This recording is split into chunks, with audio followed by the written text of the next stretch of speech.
Hello and welcome to Breaking Bread with Rivaj Maharaj, where nothing is off the table. For today's episode, I wanted to talk about the mother of all trade deals that India and the European Union concluded today. So without further ado, let's get straight in. After a successful and impressive 77th Republic Day celebrations held in India, the European Union and India concluded their much anticipated trade deal. This trade deal was referred to as the mother of all trade deals. We did it. We did it. We delivered the mother of all deals. Two of the guests at the Republic Day celebrations were Antonio Costa, the President of the European Council, and Ursula von der Leyen, the President of the European Commission. Their presence was to coincide with the signing of this historic agreement after the Republic Day celebrations. Antonio Costa, who is a former lawyer and currently the President of the European Council, delivered a symbolic speech upon the conclusion of the deal. Incidentally, he also mentioned that he is an overseas Indian citizen as he had deep-rooted ties with Goa. Thank you, dear Prime Minister Modi, for welcoming us on this special occasion. We were privileged yesterday to be your chief guests for the Republic Day celebrations. Such an impressive display of India's capabilities and diversity.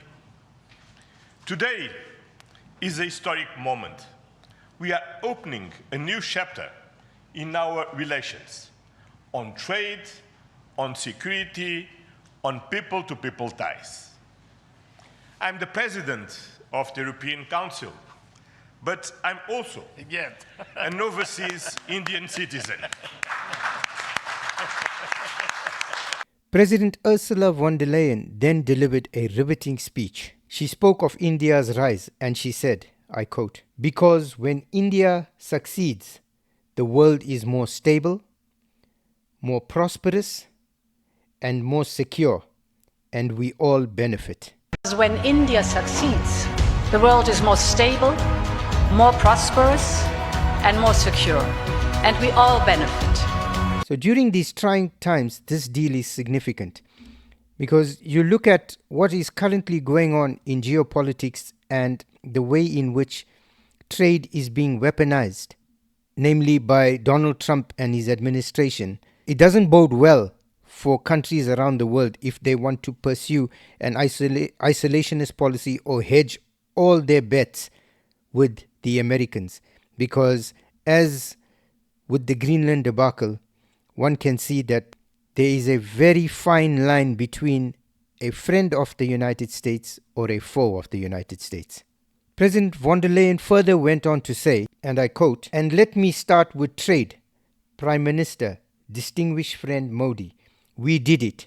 We delivered the mother of all deals." We did it. We did it. We delivered the mother of all deals. This trade deal combines the markets of the European Union with that of India, with a population size of almost 2 billion people. That's almost a quarter of the world's population. She said that this is the tale of two giants, the world's second and the world's fourth largest economy, and two giants who chose partnership in a true win-win fashion. We're creating a market of 2 billion people, and this is the tale of two giants, the world's second and fourth largest economies, two giants who choose partnership in a true win-win fashion. Again, I can't help but think that this was a jibe at Donald Trump because his policies seem to be very one-sided, and while I applaud his willingness to want to put America first, I think it's incredible. I think all leaders should put the interests of their own country first. However, there has to be a balance. While you want the best for your country, you have to understand and respect that other countries' leaders want the best for their countries. So there has to be a bit of give and take.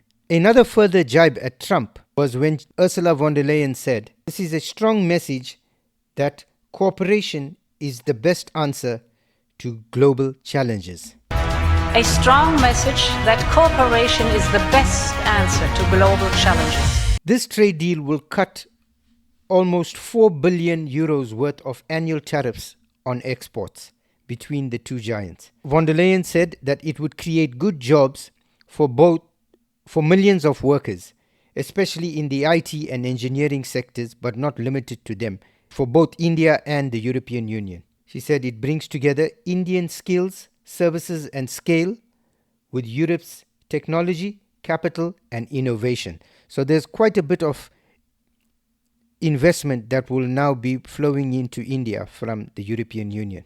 She also said something very important, that it will create the reduction of strategic dependencies at a time when trade is being weaponized.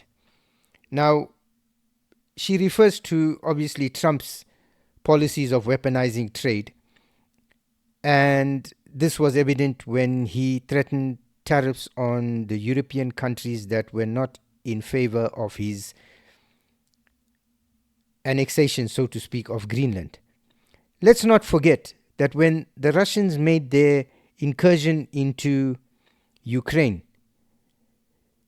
the Americans under Joe Biden, together with the Europeans, piled crippling sanctions on the Russian people and used the dollar and SWIFT system to weaponize trade. Now, the EU was all for it. In fact, when the Indians were buying cheap Russian oil, the Europeans, along with Volodymyr Zelensky and the Americans, criticized India for buying that oil and said that they were supporting the war effort.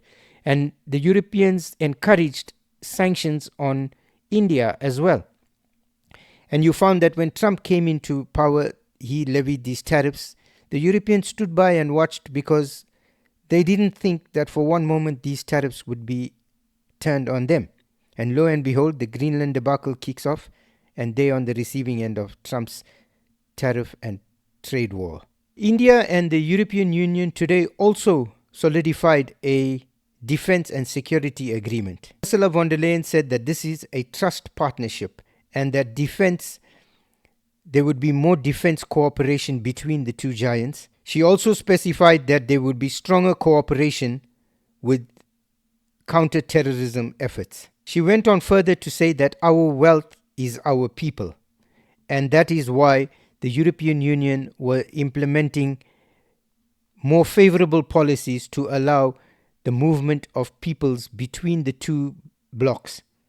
So that's a brief outline of what the trade agreement encompasses for both the EU and India. India can count on massive growth. Ursula von der Leyen did say that it would allow for growth to levels that are unimaginable for both the blocs and that they would not have been able to achieve on their own.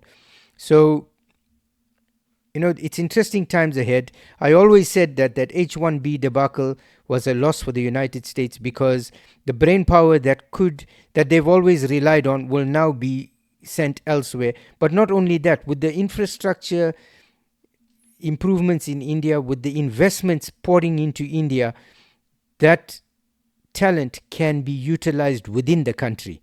So it will only go on to strengthen India as a country. Thank you for joining us on this episode, and we look forward to seeing you in the next episode. Please remember to like, share and subscribe, as it helps us with the algorithm and it helps our channel to grow.